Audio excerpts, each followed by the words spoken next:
우리 주님 부활하셨습니다. 그 부활의 주님이 이 시간 예배하는 우리와 함께 하시기를 기원드립니다. 매년 이맘때 한 가수의 노래를 우리는 많이 듣습니다. 오늘은 우리 같이 걸어요. 이 거리를 봄바람 휘날리며 휘날리는 벚꽃잎이 울려 퍼질 그 거리를 둘이 걸어요. 장범준 가수의 벚꽃 엔딩이라는 노래입니다. 우리는 이 노래를 들으면서 아름답게 떨어지는 벚꽃잎을 바라보며 행복을 느꼈습니다. 그러나 올해는 어떻습니까? 벚꽃이 일찍 피었다고 하지만 마음의 여유가 코로나로 인하여 지쳐서 제대로 느끼지 못하고 있어서 마음이 아픕니다. 우리가 벚꽃만 제대로 음미하지 못하는 것이 아니라 사순절, 고난주간, 그리고 오늘 부활에 이르기까지 예수님 공생의 가장 클라이막스라고 할 수 있는 교회 절기도 제대로 음미하지 못한 채 우리는 오늘 부활을 맞이하게 됩니다. 여러분, 오늘날 부활의 의미가 무엇입니까? 올해는 장범준 가수의 벚꽃 엔딩을 부르며 벚꽃을 제대로 즐기지 못했으니 내년에 제대로 즐기지 않은 것처럼 올해 부활은 코로나로 인하여 제대로 맞이할 수 없으니 적당히 부활절 보내고 내년에 제대로 부활의 감격과 기쁨을 누리면 되지 하고 그냥 넘어갈 수 있을까요? 오늘 본문은 우리가 잘 아는 본문입니다. 흔히 주님의 부활을 믿지 않았던 도마의 의심에 초점을 맞춥니다. 사람들은 도마 앞에 의심 많은이라는 수식어를 덧붙입니다. 예수님 29절에 예수께서 도마에게 말씀하셨다. 너는 나를 보았기 때문에 믿느냐? 나를 보지 않고도 믿는 사람은 복이 있다라고 말씀하셨습니다. 이 말씀 때문에 도마 앞에 의심 많으냐는 수식어를 붙이는 것 같습니다. 주님이 제자들을 찾아오셨을 때 도마는 그 자리에 없었습니다. 나중에 제자들을 통해 부활의 소식을 전해 들었습니다. 아마 도마의 마음은 기뻤습니다. 또 한편으로는 순순히 받아들이지를 못하는 마음도 자리 잡고 있었을 것입니다. 25절을 보시면 나는 내 눈으로 그의 손에 있는 못자국을 보고 내 손가락을 그 못자국에 넣어보고 또 내 손을 그의 옆구리에 넣어보지 않고서는 믿지 못하겠다라고 말합니다. 여러분, 말씀을 들으면 우선적으로 떠오르는 것이 무엇인가요? 도마는 의심이 많구나. 믿음이 없네? 너무 불신앙이야. 옳지 않아. 그럼 부정적인 생각들이죠. 근데 저는 이 말들이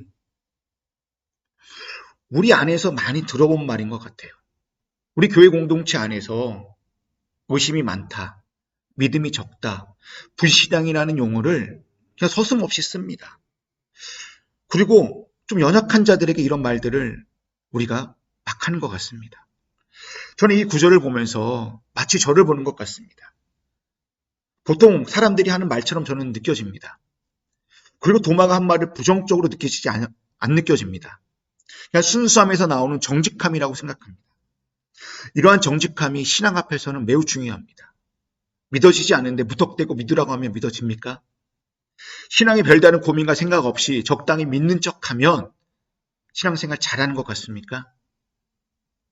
도마처럼 정직하게, 아니 순수함 속에서 나오는 의심은 우리의 신앙을 한층 더 성숙하게 발전해 나가는 계기가 된다고 저는 생각합니다.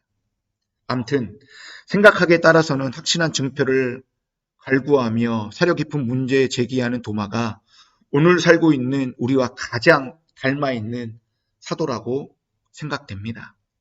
도마는 주의 부활을 확신하고 있어서 그 증표로 주께서 십자가상에 못 박힌 손과 창에 찔린 옆구리에 난 상처와 흉터를 보고 싶어 합니다.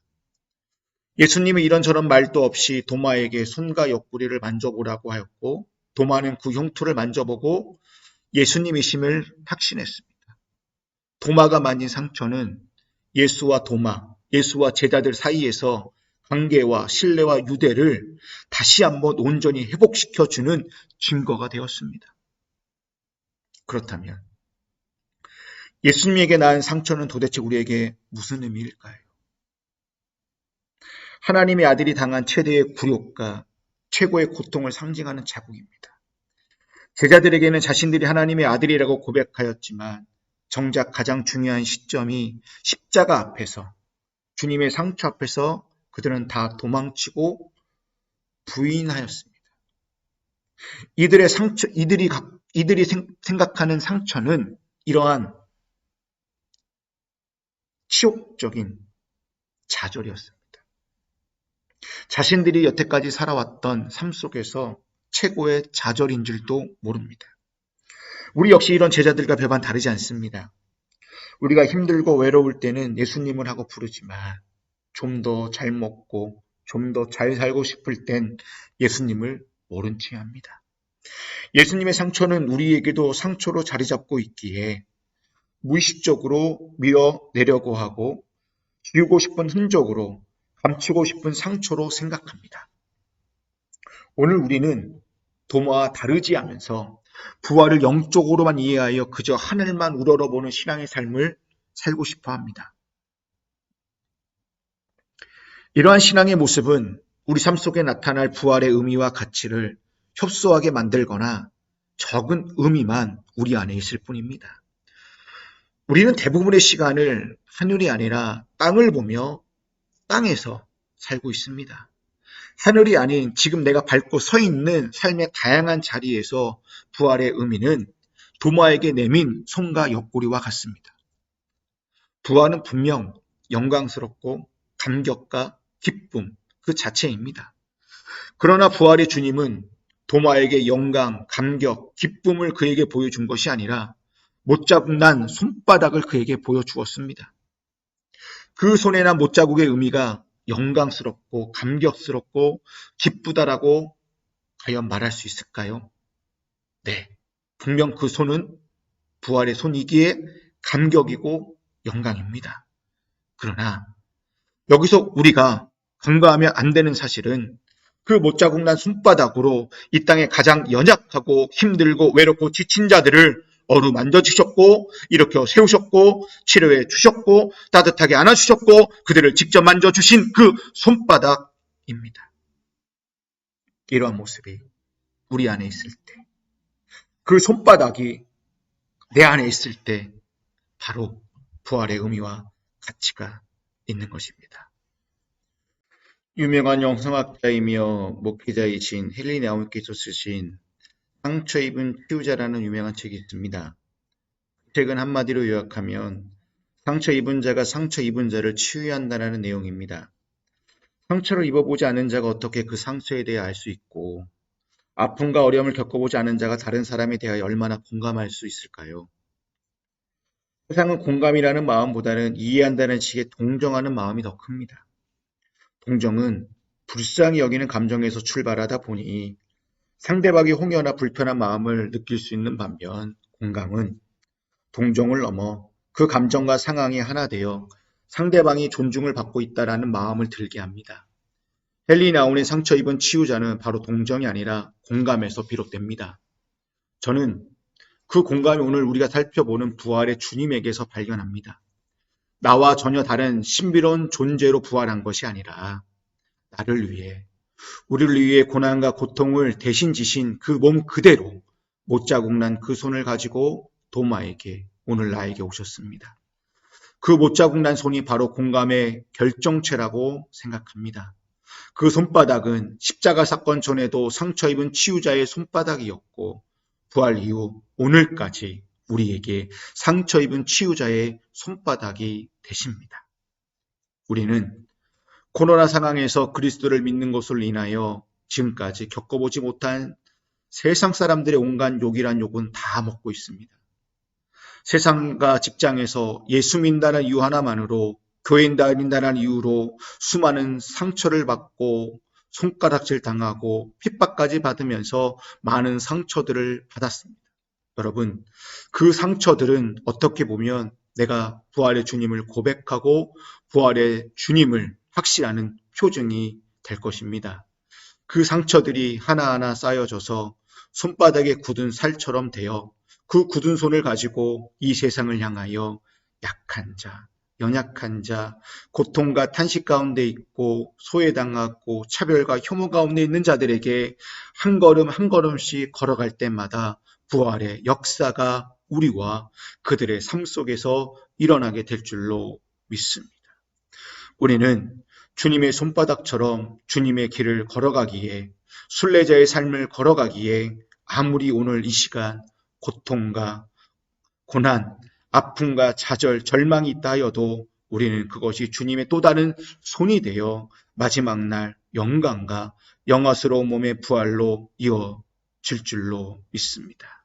그러기에 우리는 이 세상 사람들을 주님의 상처난 손바닥으로 어루만져 주고 토닥토닥 해 주어야 합니다. 그 터치와 만져주심을 받은 자들은 아무리 절망과 시련, 탄식, 고통 가운데 신음한다 하여도 주님의 못자국 난 손으로 부활하신 것처럼 그들도 그 자리에서 일어나게 될 줄로 믿습니다.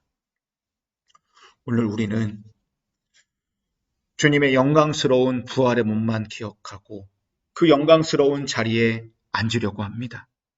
교회 역시 주님의 핏값으로 세운 교회가 되기보다는 화려하고 광채가 나야 하는 것처럼 겉만 화려하지 정작 속은 텅 빈 강정과 같습니다.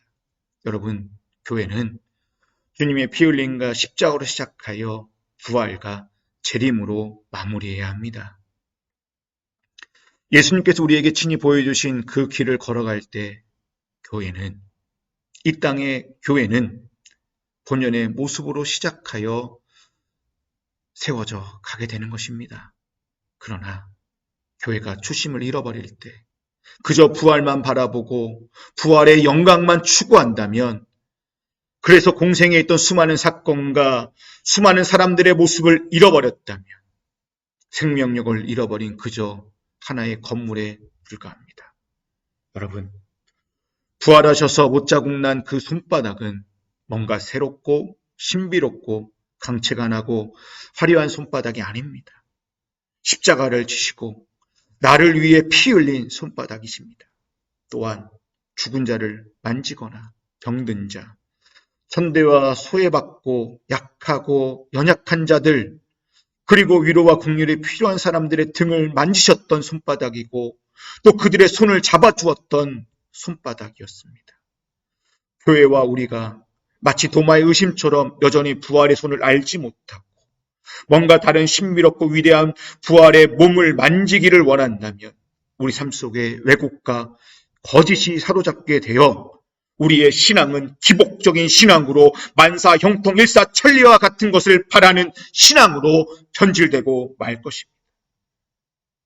우리는 지금 영적으로 부활의 감격과 기쁨을 함께 나누는 부활의 감사를 드리고 있습니다. 코로나 전 부활절만 해도 전국의 부활의 기쁜 소식을 세상에 가서 전하고 부활의 손바닥으로 그들을 위로해주고 격려해주고 응원해 주었습니다. 그러나 코로나 이후 우리는 부활의 소식을 제대로 전하지 못하고 그들에게 한 걸음 다가가지 못하고 있습니다. 왜 그럴까요? 코로나 때문인가요? 사회적 거리 두기를 해야 하기 때문에 서로 조심해야 하기 때문에 부활의 소식을 못 전하는 것입니까?